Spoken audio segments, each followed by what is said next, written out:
안녕하세요. 민화작가 서공임입니다. 오늘은 한국 민화에 대해서 알아보겠습니다. 한국 민화는 조선시대 때 우리 민족의 미의식을 가장 잘 담고 있는 그림으로서 소망과 상징을 그린 그림이고요.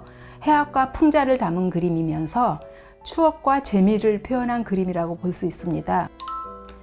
민화의 소재에는 화조가 있고 산수가 있고 문방과 문자가 있습니다. 길상과 동물 전 분야에 걸쳐서 그려져 있고요. 화조도에서 보면 굉장히 아름답게 색상이 표현되기도 했고 쌍쌍이 논이는 그 새와 꽃을 그려서 조선시대 때에는 신혼부부 방이나 내실을 장식하는 그림으로 쓰였습니다. 특히 나비와 꽃그림에 있어서는 나비는 꿈, 사랑, 희망을 상징하는 그림으로서 축하를 할 때 쓰여지기도 했고요. 또 화해도는 꽃을 위주로 그림을 그렸었는데 화분을 기르는 그런 문화가 있어서 그 화분 대신 꽃 그림으로 장식하는 풍습이 있었습니다.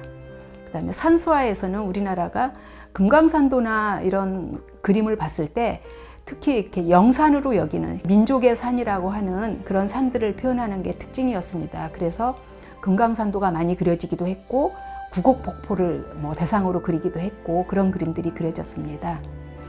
그다음에 문방에서는요, 책거리라고 할 수 있는 그림인데요. 사랑방에 책을 장식하거나 그다음에 무병장수를 상징하는 기물을 장식하거나 하는 내용들로 그림을 담았습니다. 그리고 이제 문자도에서는 효, 재, 충, 신, 예, 의, 염치 8글자였는데요. 주로 교육용으로 쓰였어요. 그리고 이제 길상에서 동물을 보면 용은 상상의 동물이지만 황룡은 임금을 상징하기도 하고 청룡은 방위를 상징하기도 하고 그래서 용을 많이 그리기도 했고요.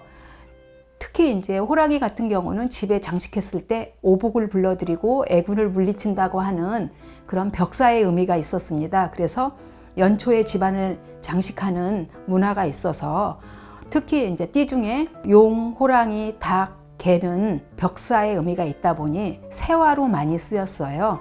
임금이 신하들한테 연초에 그림을 하사하기도 했습니다. 또 여기서 보면 닭 그림이 있는데요. 닭은 그 벼슬이 출세를 하는 의미로 쓰여지기도 했고요. 그 다음에 닭하고 모란이 같이 있을 때는 이름을 널리 알린다라는 의미이고 닭하고 맨드라미가 같이 있을 때는 맨드라미의 꽃 형태가 벼슬 모양이기 때문에 벼슬을 2번 한다라고 하는 의미예요. 관상개관이라고 해서 그래서 닭이 벽사의 의미로 쓰여졌기도 했지만 그런 출세를 상징하는 그림으로도 쓰여졌습니다. 민화의 특징을 보면요, 단순과 과장이 있어요. 그래서 산이 폭포보다 훨씬 작게 그려지기도 했고요. 모란꽃이 나비보다 훨씬 작게 그려지기도 하고 그런 모습들이 이제 단순하고 과장되게 표현되기도 했습니다. 그리고 해학과 풍자가 있는데 신선이 술병을 들고서 술이 떨어졌다고 하는 그런 표정들이 해학적이고 익살스럽게 표현되기도 했지만 특히 호랑이 얼굴에서 보면 의인화를 해서 술 취한 호랑이가 있는가 하며 후덕한 이웃집 아저씨가 있듯이 그렇게 표현을 했던 부분이 해학적이고 익살스럽게 표현을 했습니다. 그 다음에 초현실적인 묘사에서 보면 새들이 줄지어서 날아가는 모습이거나 동자가 꽃을 들고 있을 때 특별하게 초현실적인 묘사를 했던 게 특징이라고 볼 수 있고요. 그 다음에 상징의 그림에서는 연꽃과 백로가 같이 있을 때 일로연과라고 축 합격이라고 한 번에 시험에 합격하기를 바라는 그런 내용의 그림이 있는가 하면 어머니 아버지 건강하게 오래 사세요 하는 그림 중에는 고양이와 수석과 국화와 나비가 같이 있을 때 건강하게 오래오래 살라고 하는 그런 의미로 조합이 이루어져서 그려진 그림이에요. 그러기도 하고 또 하나는 부부간의 건강과 사랑을 표현한 그림도 있고요.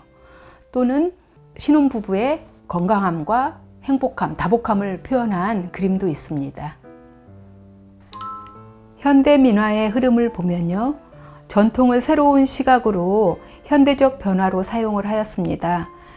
서양 회화의 기법을 도입하기도 하고 현대적인 주제를 결합하기도 했는데요.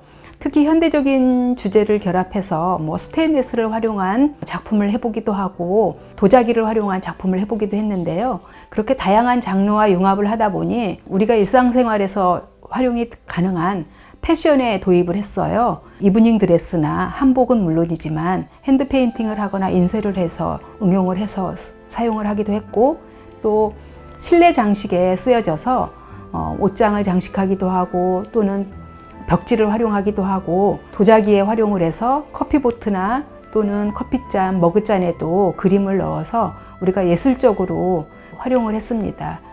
그래서 민화가 평면에서 입체로, 입체에서 미디어 예술로 전환할 수 있는 시기로 생각하고 있습니다.